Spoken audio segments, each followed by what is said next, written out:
Hey everybody, it's Ellen Lewis from Crazy for You, and it's Tuesday and time for Lunchtime Live. So I'm really glad that you're here.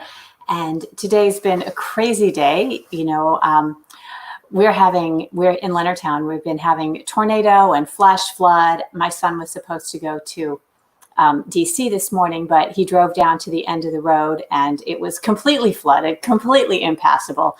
So, yeah, everything's been just a little bit nuts this morning. So I feel a little bit scattered, but it's okay. I hope everything is nice and safe and dry where you are.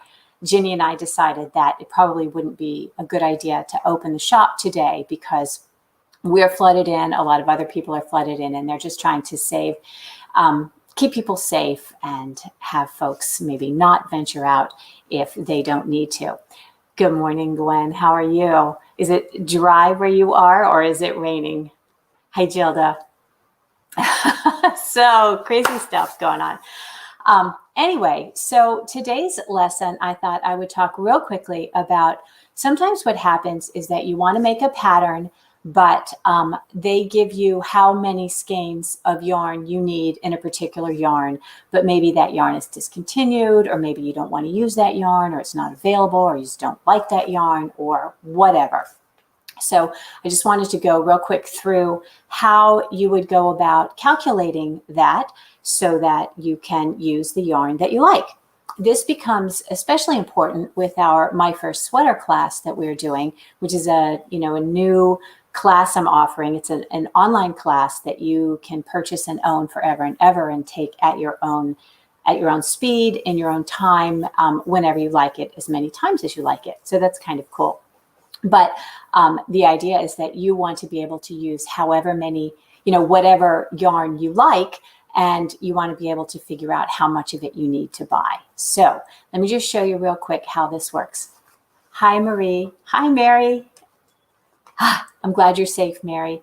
Marie, are you in Solomon's, or are you're at your other place?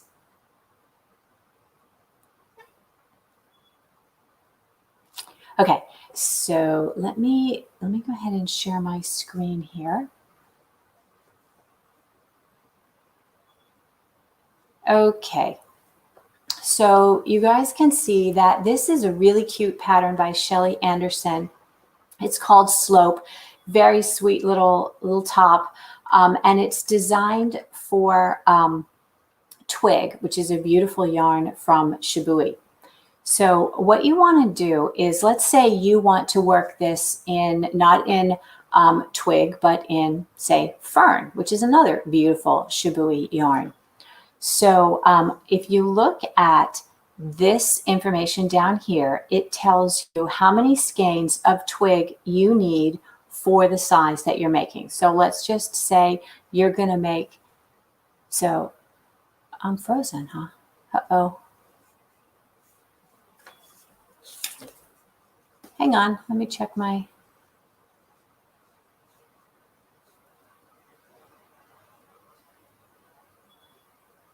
okay, audio.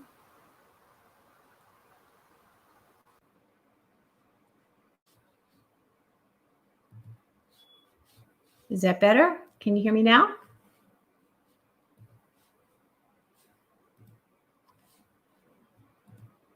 Hello?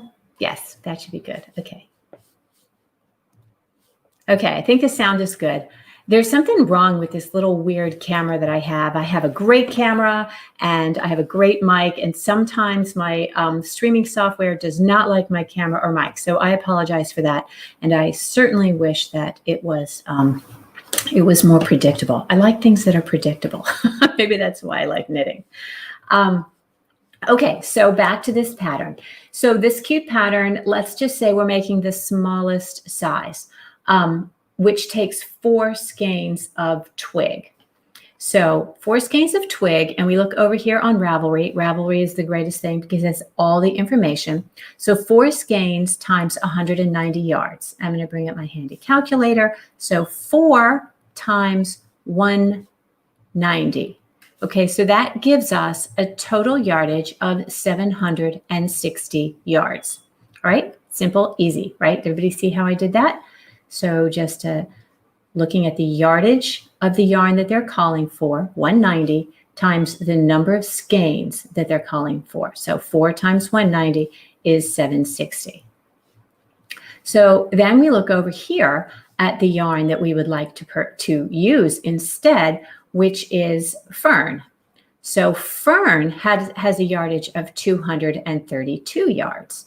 So again, we're going to get our handy calculator. We know that we need a total of 760, and we're going to divide that by the yardage that fern gives us. So 232 is 3.2. All right, so if you were buying twig, you'd need 4 skeins, and this says you need 3.27, which is, you can't buy a 0.27 of a skein, obviously. So you would have to buy 4 skeins of this. So do you see how that works?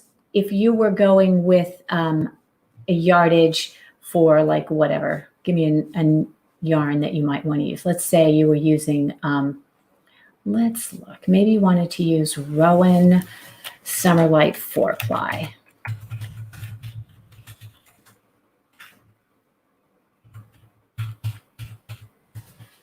Okay. Oops. I know it's there. Hang on, don't give me that.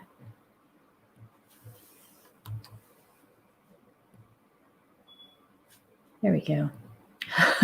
Okay. All right. So we have our calculator again. Remember that it was 760 yards for our size.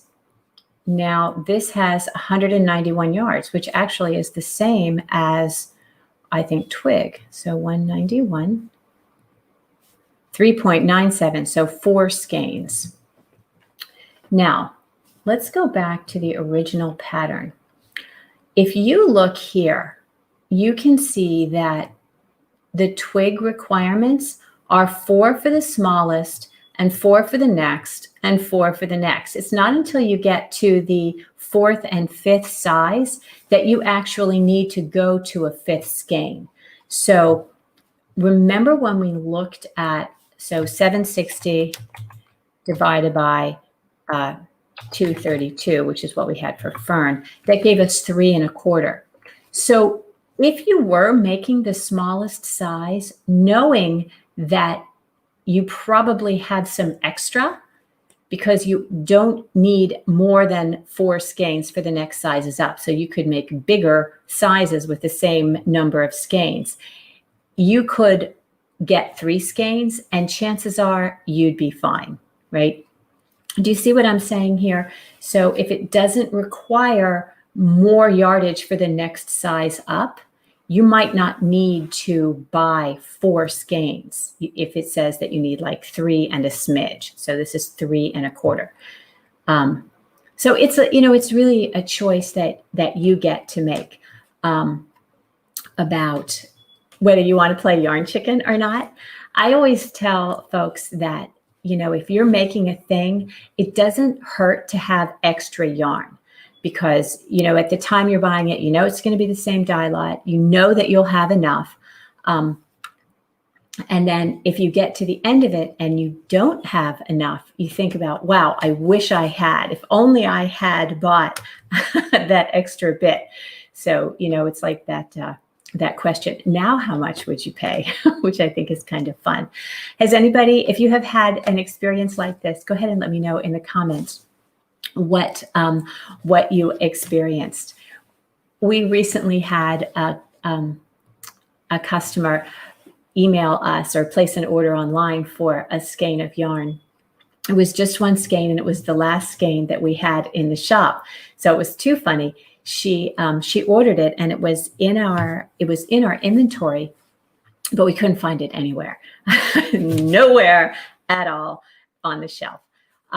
And Ginny and Mary and I were talking about it, and I said, I seem to remember that I swatched that yarn. So there's probably like a skein with a smidge left somewhere in the shop. So Ginny, ever resourceful, went through and she found that skein that was, it had like, it's a 50-gram skein. It had like 48 grams in it still.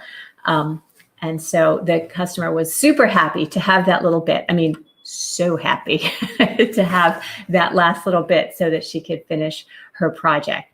So don't ever, it is always good to have enough, because you can always use that little bit for something. If you have an extra skein, you can always make a little hat or make a little trim or whatever, or use it in something else. So that's my hope. Hi, Gay. How are you? Yes, plus all the yarn. Let's see. She says, yes, plus all the yarn I use for practicing the pattern. Absolutely. That is a brilliant point, Gay. Brilliant point, because when you are working your project, it's nice to have a little bit extra so that you can swatch. And if you want to wash your swatch and block your swatch, then you really don't want to use that washed and blocked yarn over again. So having a little bit extra is always nice to practice or whatever. And then I like to keep some extra yarn in my bag just to sort of throw into fun projects that are, mixed fiber kinds of things. If you haven't ever done that, that's a fun thing to play with and practice. So Marie, yes, better safe than scramble. Yes, so true. So true. But some people like to play yarn chicken. Some people like to live dangerously. I am not one of those people. I do not like to live dangerously. I like things safe and set. Hi, Terry. How are you doing? So did anybody have anything they wanted to share today? Anything new and exciting? Oh, I don't have it here. Let me see if I can bring that picture up. I had the wonderful experience of taking a swatch. I had made a big swatch of the Rowan cotton cashmere, big swatch, and everybody's saying, oh, is this washable? Is this washable? Whatever. And I thought, okay, well, let's just take it home and wash it, because how else are you going to know?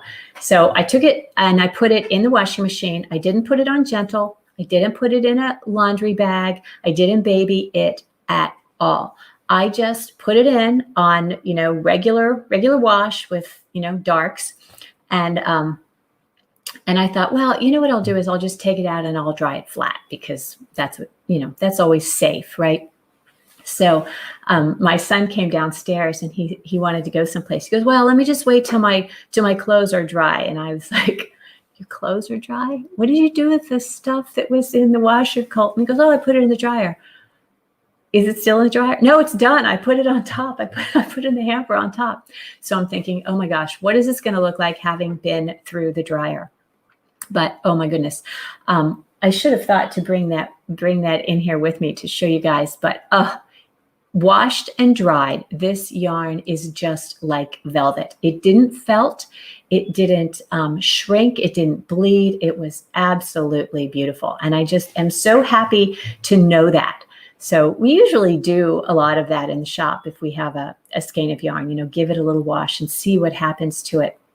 Because yarn does change so much, not so much in the gauge necessarily, but in the texture when it blooms and becomes even softer and more beautiful. I think that's really important to know. When we had the interview with David McLeod from the Rowan, he's the brand manager of Rowan, he was talking about the cottons. In particular, I think he was talking about hand knit cotton and Summerlight DK and Summerlight 4-ply, about how much they changed when you washed them. Not so much in the gauge, because the gauge was the same after washing, but definitely just changed in the texture. The stitches, they relax, they open into themselves, they become so much more even and beautiful.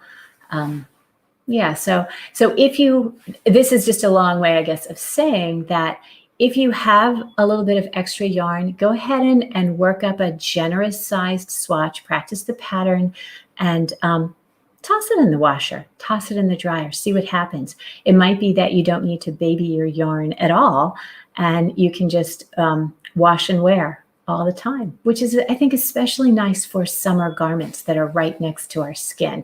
We don't really want to have to baby those. We want to go ahead and get them nice and clean, and make sure that they continue to look really good, after years and years of wash and wear. So, Gwen says something is wrong on her end. I'm sorry, Gwen. Everybody else can hear me okay, right? Hi, Eveline. How are you? Has anybody had an experience washing something and they were just really surprised at the way it looked afterward? It's always fun. One of the yarns that's coming out from Noro for the fall has a large percentage of Angora in it. And those of you who know me, hi, Elaine, how are you? You can hear? Oh, good.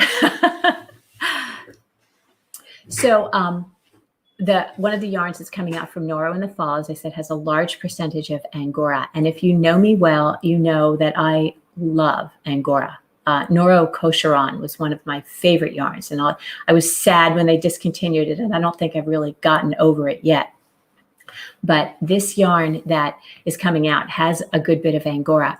And I think of all the yarns that really benefit from being washed is a yarn that has a lot of Angora in it, because Angora is the hair of a bunny rabbit, and to spin it, they use quite a bit of oil and to hold it in place during the spinning process.